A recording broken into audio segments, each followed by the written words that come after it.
O Senhor esteja convosco. Está no meio de nós. Proclamação do Evangelho de Jesus Cristo segundo João. Glória a vós, Senhor.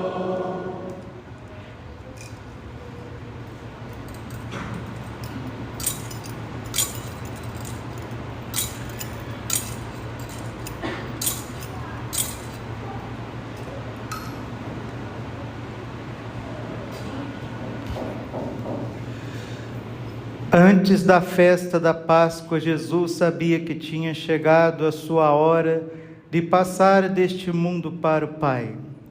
Tendo amado os seus que estavam no mundo, amou-os até o fim. Estavam tomando a ceia. O diabo já tinha posto no coração de Judas, filho de Simão Iscariotes, o propósito de entregar Jesus. Jesus, sabendo que o Pai tinha posto tudo em suas mãos, e de que de Deus tinha saído e para Deus voltava, levantou-se da mesa, tirou o manto, pegou uma toalha e amarrou na cintura, derramou água numa bacia e começou a lavar os pés dos discípulos, enxugando-os com a toalha que estava cingido. Chegou a vez de Simão Pedro. Pedro disse: Senhor, tu me lavas os pés? Respondeu Jesus: agora não entendes o que estou fazendo, mais tarde compreenderás. Disse-lhe Pedro: tu nunca me lavarás os pés. Mas Jesus respondeu: se eu não te lavar, não terá parte comigo. Simão Pedro disse: Senhor, então lava não somente os meus pés, mas também as mãos e a cabeça. Jesus respondeu: quem já se banhou não precisa lavar senão os pés, porque já está todo limpo. Também vós estáis limpos, mas não todos. Jesus sabia quem o iria entregar, por isso disse: nem todos estáis limpos. Depois de ter lavado os pés dos discípulos, Jesus vestiu o manto e sentou-se de novo e disse aos discípulos: compreendeis o que acabo de fazer? Vós me chamais mestre e senhor e dizei bem, pois o sou. Portanto, se eu, senhor e mestre, vos lavei os pés, também vós deveis lavar os pés uns dos outros. Dei-vos o exemplo para que façais a mesma coisa que eu fiz. Palavra da salvação. Ave Maria, cheia de graça, o Senhor é convosco. Bendita sois vós entre as mulheres. Bendito é o fruto do vosso ventre, Jesus. Santa Maria, Mãe de Deus, rogai por nós, pecadores, agora e na hora de nossa morte. Amém. Vinde, Espírito Santo, vinde por meio da poderosa intercessão do Imaculado Coração de Maria, vossa amadíssima esposa. Podemos sentar um pouquinho. Jesus, manso e humilde de coração, Fazei o nosso coração semelhante ao vosso. Eu sempre insisto no começo de cada homilia, principalmente quando a igreja está cheia, para nós guardarmos um espírito de recolhimento, de silêncio, de atenção, porque é uma maldição, é uma desgraça, é de fato uma obra do maligno nós virmos da nossa casa, sairmos da nossa casa para tão grande e tremendos mistérios e viver isso de forma dissipada, viver isso de forma automática, igual gente que não sabe o que está fazendo. Isso tem nome, uma certa histeria coletiva. Enquanto os brasileiros forem histéricos coletivamente, seremos escravos dos vícios e da corrupção. Infelizmente é o que nós vemos no nosso país. um povo extraordinariamente bom, trabalhador, que tem raízes católicas, raízes cristãs maravilhosas, eleito por Deus, eleito pelo céu, mas um povo que não consegue fazer um pouco de reflexão das coisas. E isso faz com que sejamos, nosso povo, o povo do Brasil em geral, o povo brasileiro massacrado pelos vícios pessoais. E esse povo bom, que vai tendo os filhos nessa histeria coletiva, são essas crianças, esses jovens que vão crescendo, vão se embrenhando na política, na economia, e depois são instrumentos do pecado, são massa de manobra, são laranjões de direitões ou de esquerdões para destruir a nossa vida. Precisamos começar a estudar a fé. Precisamos tomar consciência das coisas maravilhosas que temos nas nossas mãos. Esse é o maior ato do amor de Deus pela humanidade. Santos, benditos, tremendos mistérios. Jesus vai entregar o maior dom do céu. Santo Agostinho diz: sendo onipotente, não pôde fazer mais. Sendo extremamente amoroso, não pôde dar-se mais. O sacerdócio e a Eucaristia é o ato superabundante do amor de Deus por nós.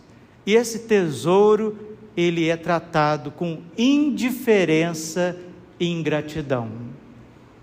Infelizmente, nós precisamos cada vez mais nos converter à Eucaristia, porque se celebrássemos a missa como ela é digna de ser celebrada, se recebemos a Eucaristia, o corpo e o sangue de Cristo, como ele é digno de ser recebido, nós seremos curados interiormente, seremos libertos dos vícios, das más tendências, seremos um povo adorador.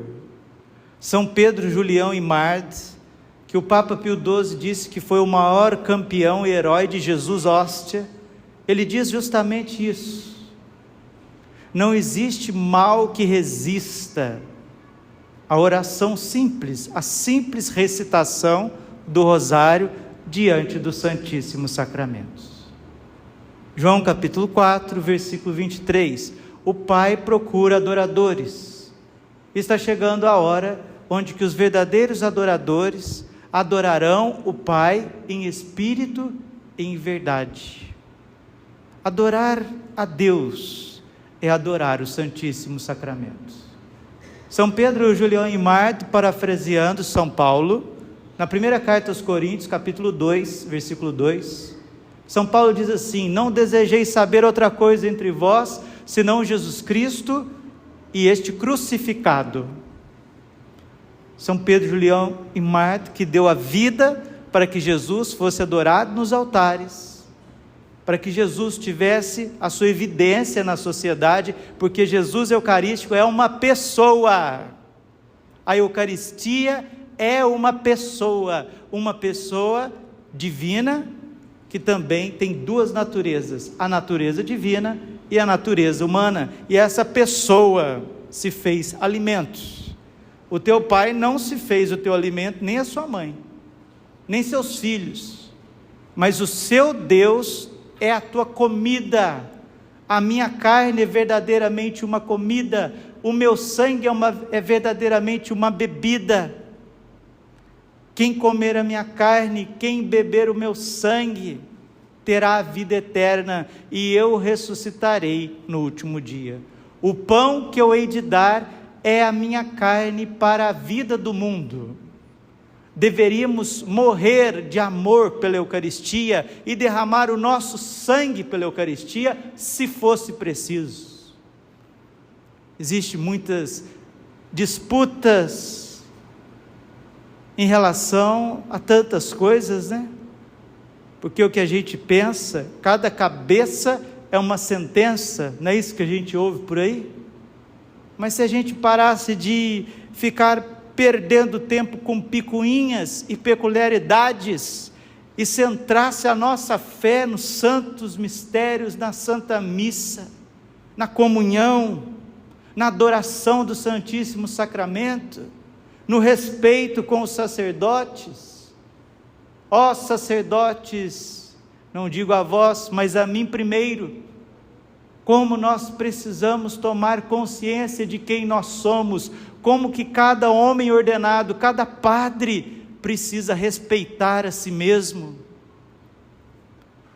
O primeiro a crer no sacerdócio de Cristo sou eu. Papa Paulo VI dizia: o sacerdote é a onipotência divina na fragilidade humana. São João Maria Vianney, que era santo, místico, entendia as coisas com a mente de Deus. Ele dizia: se soubéssemos o que é um padre, morreríamos de amor, porque o padre é o amor do coração de Jesus.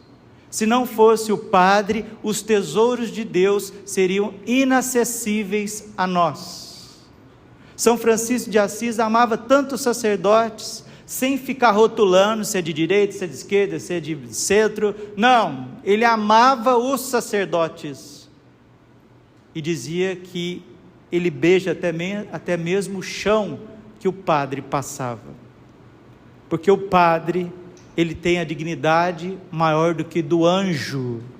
Santa Catarina de Sena, que também vê as coisas, sente com a cabeça santíssima de Cristo, ela dizia assim: se eu tivesse na minha frente um anjo e um sacerdote, primeiro eu saudaria o sacerdote, porque ele traz, ele é o representante de Cristo, ele é in persona Christi. Santo Tomás de Aquino chega a dizer que as mãos dos sacerdotes é como o útero da Santíssima Virgem Maria, porque no útero da Virgem se formou o corpo e o sangue de Cristo, e é nas mãos do sacerdote que se forma o corpo, o sangue, a alma e a divindade de nosso Senhor Jesus Cristo, alimento da igreja, luz desse mundo. O Papa São João Paulo II dizia isso: a igreja vive da Eucaristia, e tudo que a igreja faz nas suas pastorais, em todas as pastorais, movimentos, seja de cunho de vida contemplativa ou social, parte da Eucaristia e converge tudo para a Eucaristia. Santa Madre Teresa de Calcutá, que tinha uma obra social extraordinária, tem, né? Porque elas estão aqui em Cuiabá hoje, coisa mais linda, vendo as filhas da caridade lá na catedral, com aquele hábito azul e branco. Que místico, que profético, que belo, que extraordinário. Madre Teresa de Calcutá adorava o Santíssimo Sacramento 4 horas por dia. Os seus pés, né? Os seus dedos, parte de cima do seu pé, dos seus dedos, eram carcomidos, cheios de calos, porque ela usava sandália, de tanto que ela adorava. A parte do peito do pé, a parte de cima dos dedos ficavam muito no chão e eram carcomidos, de tanto adorar o Santíssimo Sacramento. E ela dizia para as filhas da caridade: sem a Eucaristia nós não somos nada. Tanto é que, graças a Deus, agora estão lá, o Padre Diogo, que está cuidando da casinha delas, já está vendo o sacrário, para arrumar o sacrário, porque elas não fazem nada sem a Eucaristia. E quem de nós aqui não vê as filhas de Madre Teresa de Calcutá com um modelo de caridade, de amor ao próximo, de fraternidade? É aqui que nós temos que partir, meus irmãos. É de Jesus. Jesus, ele vai entregar o seu corpo na cruz, mas primeiro ele entrega o seu corpo com alimentos. Jesus vai derramar o seu sangue na cruz, mas primeiro ele derrama o seu sangue no cálice. Jesus vai entregar a sua alma ao Pai, mas primeiro ele também entrega a sua alma sacerdotal aos apóstolos. Porque no momento da ordenação, aquele jovem, aquele homem, deita, filho da mamãe e do papai dele, e levanta in persona Christi. Ele já não é um mero ser humano. A alma daquele moço, a alma daquele diácono que foi ordenado padre, já é a alma sacerdotal de Jesus Cristo. Por isso que nós veneramos as mãos dos sacerdotes. Por isso que nós beijamos as mãos do sacerdote. Por isso que nós choramos ao ver um sacerdote, porque nós estamos vendo Jesus Cristo. E Jesus Cristo, diante da incredulidade, diante do ceticismo, diante do ateísmo, diante da indiferença, da ingratidão do século XX, ele nos dá uma potestade de padre, chamado São Pio de Pietrelcina. O Santo Padre Pio, o sacerdócio de Cristo, ele extravasa a sua humanidade, ele transborda na humanidade do Padre Pio, para que possamos ver com os nossos olhos, tocar com as nossas mãos, sentir com o nosso coração. Mas nós não precisamos ser devotos do Padre Pio, para que a gente seja devoto de todo e qualquer padre ordenado na face da terra.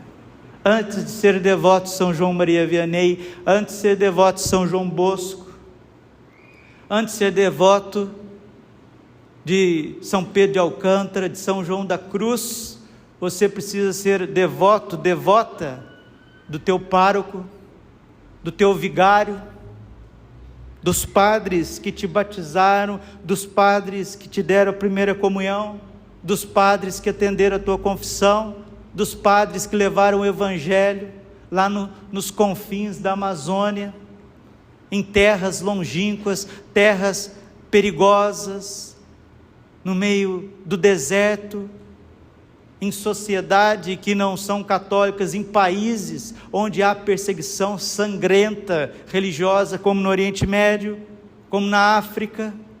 Nós temos que ser devotos de cada padre, porque hoje celebramos o sacerdócio eterno de nosso Senhor Jesus Cristo. Salmo 109, versículo 7: Tu és sacerdote eternamente, segundo a ordem do rei Melquisedeque. Nossa Senhora no céu, ela reverencia os padres que lá estão. Os santos na terra reverenciavam os padres que aqui estavam. E você, como que você trata os padres? Eu sou filho do meu tempo.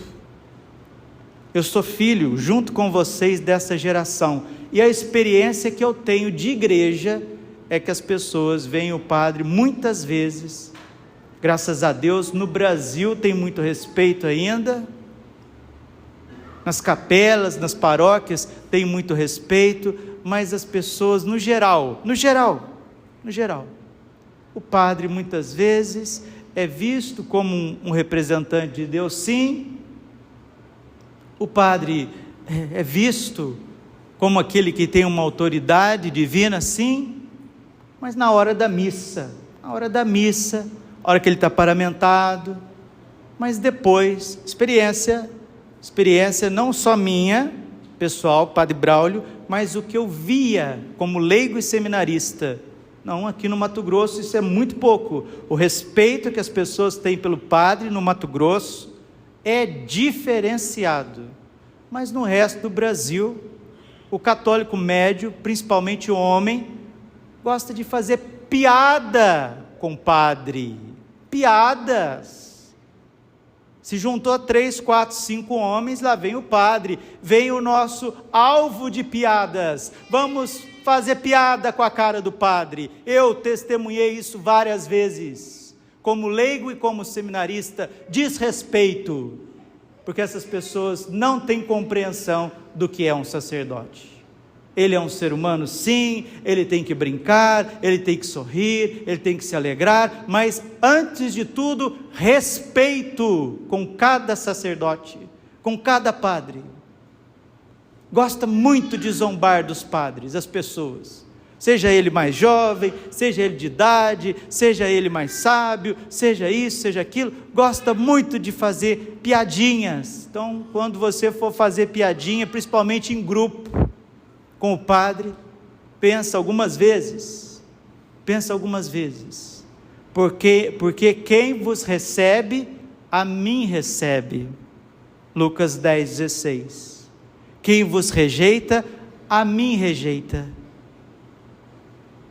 E com Deus não se brinca, com Deus não se zomba. Respeito com os sacerdotes. Uma sociedade que respeita o clero, ela tem direito de exigir que o clero dê a vida por aquele povo. Tem direito. O direito que o povo tem diante do padre é o direito que o povo tem do respeito do padre. Quanto mais o povo respeita o padre, independente das suas fraquezas, tanto mais aquele povo sabe que aquele sacerdote precisa dar a vida por eles, porque é isso que Jesus fez. Jesus deu a vida pelos seus amigos e também pelos seus inimigos. O padre é um outro Cristo. Ele vai dar a vida por aqueles que o respeitam, por aqueles que o amam, mas também por aqueles que o desrespeitam e também aqueles que não os amam. Vamos pedir nesta Santa Missa a renovação da nossa fé no que é um padre, no que é um sacerdote. Vamos pedir a Nossa Senhora que infunda no nosso coração o que ardeu no coração dela, o amor pelos Santíssimos Sacramentos. Os santos viveram para servir a igreja e muitos para servir a igreja na pessoa dos sacerdotes. Quantas pessoas entregaram a vida para seguir o Monsenhor Jonas Abib? Era para servir a Deus. Sim, para servir a Deus. Mas quem que estava ali personificando a presença de Deus? O sacerdote, o padre. Quantas pessoas deram a vida para unir aos sonhos de São João Bosco e formar uma família evangelizadora? Quantas pessoas deram a vida para seguir São Vicente de Paulo, para cuidar dos pequeninos? Na figura do Padre Vicente de Paulo. Quanta gente tem dado a vida para servir a Deus, servir a Nossa Senhora, servir a humanidade, a educação, por conta do sim do Monsenhor Cladias, fundador do Arautos do Evangelho. Nós seguimos um padre também, meus irmãos, porque o padre, ele é pastor, e o pastor é o que conduz as ovelhas para o redil seguro do céu. E como é bom a gente ir numa igreja e ver a figura do sacerdote. Quem tem fé, um pouquinho de fé no sacerdócio de Cristo, quando vai à missa, não vê um homem, mas vê Jesus em pessoa. O padre não precisa nem ser muito santo. Não é que ele não precise ser santo, ele tem o dever de ser santo. Mas mesmo se ele não for santo, com a tua fé, você consegue enxergar Jesus Cristo nele, na Santa Missa, e receber Jesus com amor. E aí, a partir da missa, a partir da nossa fé naquilo que é o mistério essencial e supremo de todas as coisas, a Santa Missa, a partir daqui começa a vida de cada um de nós. A partir daqui começa a vida de um pai de família, de uma mãe de família. A partir da missa, a partir do respeito com o padre, com a Eucaristia, começa a sua vida de moça, de jovem, de mulher, de rapaz. A partir da missa começa a compreensão da tua sexualidade, afetividade dentro do casamento, com o respeito, estando aberto à vida, antes do casamento, com a castidade, na viuvez, com o respeito do seu corpo, Tudo gira em torno do altar, tudo gira em torno do sacerdócio de Cristo e do seu sacrifício eucarístico. Nossa Senhora, quando ela aparece, as aparições de Nossa Senhora nos últimos 2 séculos são aparições sacerdotais e eucarísticas. Tanto é que o livro azul de Nossa Senhora, porque esse livro é de Nossa Senhora ditou esse livro ao padre Stefano Gobi. O título do livro é isso: aos sacerdotes, os meus filhos prediletos. Quando o diabo tentava São João Maria Vianney e batia nele, um dia o diabo disse: patife, comedor de batatas, se tivesse mais 3 padres igual a ti neste mundo, o meu reino estaria perdido. Mas qual que era o segredo de São João Maria Vianney? O segredo dele era ser simplesmente padre, sacerdote, homem de Deus e homem do povo, de caridade, de catequese. O que se espera de um padre é que ele anuncie a palavra oportuna e inoportunamente. 2 Timóteo capítulo 4, versículo 3. O que se espera de um padre é que ele celebre o santo sacrifício em estado de graça. Mateus 26, 26. O que se espera de um padre é o que Jesus fez hoje na Santa Ceia, que lave os pés de cada irmão, nos doentes, nos velhinhos, nas senhoras, nas crianças, nos lugares abandonados. Foi o que Jesus fez, lavou os pés, derramou, versículo 3, João 13, versículo 3, Jesus, sabendo que o Pai o tinha colocado tudo em suas mãos, está vendo? O Pai colocou tudo nas mãos de Jesus, e Jesus pegou tudo que o Pai pôs em suas mãos e deu aos sacerdotes. São José Cafasso, que era diretor espiritual de São João Bosco, formou o pequeno Giovanni para ser esse gigante de padre, de santo que foi. São José Cafasso diz: um padre humilde, um padre simples, um padre de oração, manda em Deus, e Deus o obedece.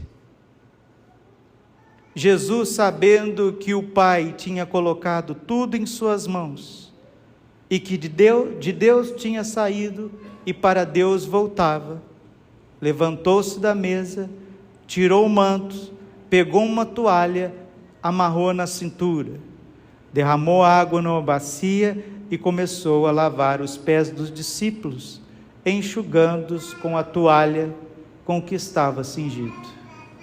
Chegando a vez de Simão Pedro, Pedro disse: Senhor, tu me lavas os pés?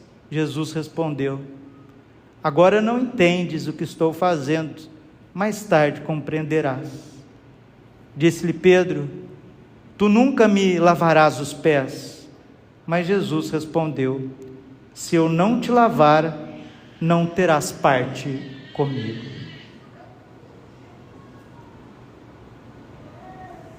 Entendeu?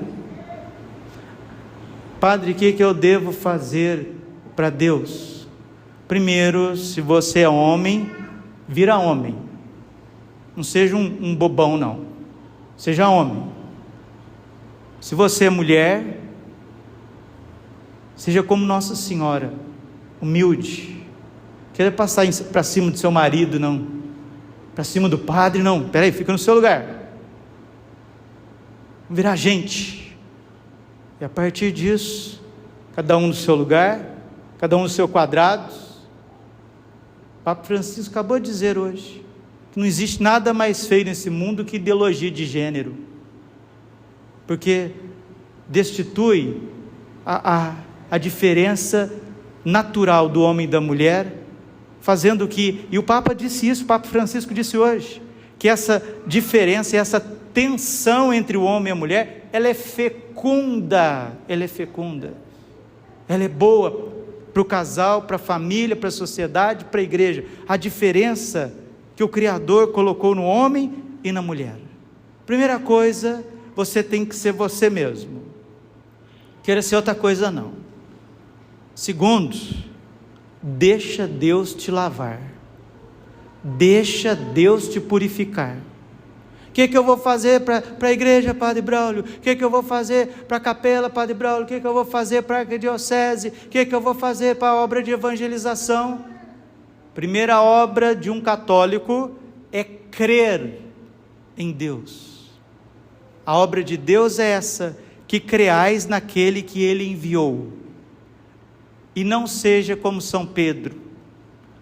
São Pedro, nós temos que agradecer ele o dia que eu chegar no céu, se Deus quiser, depois de ir nas figuras de Jesus, José e Maria, eu vou atrás de São Pedro.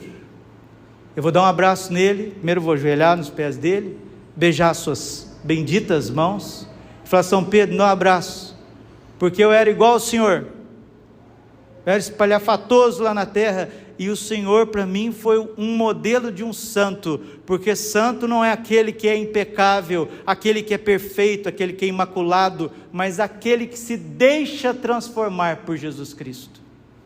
E São Pedro deixou-se transformar por Jesus Cristo, e era um homem sincero, sincero de coração, e não maquiavélico, que ficava escondendo os seus sentimentos, os seus pensamentos, como Judas Iscariotes.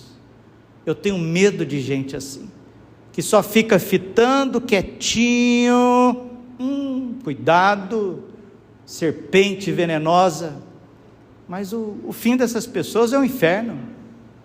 Sinceridade. São Pedro era espalhafatoso, mas era sincero, era amoroso, não perdia tempo para ficar arquitetando contra a vida dos outros. E brinca para você ver onde você vai parar. Os pecados que mais ofendem a Deus são os pecados que se cometem aos pés do altar, dizia o Padre Pio. Muita gente vem na missa com más intenções. Judas estava na missa com más intenções. O diabo já tinha colocado no coração dele para entregar nosso Senhor Jesus Cristo. Deixa, meu filho, deixa, minha filha, deixa Jesus te lavar, deixa Jesus te lavar. Aonde você precisa de purificação, deixa Jesus te lavar. Não tem uma pessoa aqui que não precisa ser lavada pela misericórdia do Cordeiro, de Jesus, sacerdote, Jesus misericordioso. Senhor, tu me lavas os pés, respondeu Jesus, agora não entendes o que estou fazendo, mais tarde compreenderás. Disse-lhe Pedro, tu nunca me lavarás os pés, mas Jesus respondeu, se eu não te lavar, não terás parte comigo. A primeira coisa que você precisa fazer é deixar Deus te perdoar, porque aqueles que não deixam Deus lavá-los, isso é o pecado contra o Espírito Santo. Esse não tem perdão na terra e nem depois da morte. São Pedro, sem saber, ele estava dizendo, não, eu não preciso da sua misericórdia não, Jesus, eu não preciso. Onde se viu? Só que ele não tinha compreensão teológica das coisas. Ele tinha compreensão relacional, dos sentimentos, dos afetos. São Pedro ainda não tinha sido formado por dentro, não tinha passado no seminário do Espírito Santo, mas ele ia se converter, e se tornou o gigante que se tornou modelo de humildade, modelo de submissão e superação. Simão Pedro disse, Senhor, então lava não somente os meus pés, mas também as mãos e a cabeça. Jesus respondeu, quem já se banhou não precisa lavar senão os pés, porque já está todo limpo. Jesus purificou os apóstolos pela sua palavra, e estava purificando os apóstolos para serem ordenados sacerdotes e celebrarem a Eucaristia. Assim também em cada Santa Missa, Deus nos perdoa, nos lava os pés no ato penitencial, mas antes, para participar da missa e comungar com frutos, nós precisamos estar sempre na graça de Deus. Ontem, depois do ofício das trevas, o padre se dispôs a atender as confissões, ficou mais de 70 pessoas. Ontem eu atendi 70 confissões depois do ofício das trevas. E não é gente que confessou ontem e a semana passada, não. Nessa semana, graças a Deus, atendi confissões de gente que fazia 15 anos que não se confessava, 30 anos que não se confessava, 10 anos sem se confessar. Busque o padre, busque a confissão, deixa Jesus te lavar na confissão, aí depois você vem participar da Eucaristia. Você vai ver o que Jesus vai fazer com você. O que ele fez com São Pedro vai te fazer um santo. O que ele fez com Madalena vai te fazer uma santa. O que ele fez com os apóstolos vai resgatá-los, instruí-los, levar para a escola do coração imaculado. E aí a gente pode fazer a diferença na sociedade. Senão a igreja vai continuar sendo massa de manobra de ideologias dentro e fora. Isso não é vontade de Deus. Mas isso está com os dias contados. O triunfo do coração imaculado de Maria está cada vez mais próximo. Glória ao Pai, ao Filho e ao Espírito Santo, como era no princípio, agora e sempre, por todos os séculos dos séculos. Amém. Coração imaculado de Maria,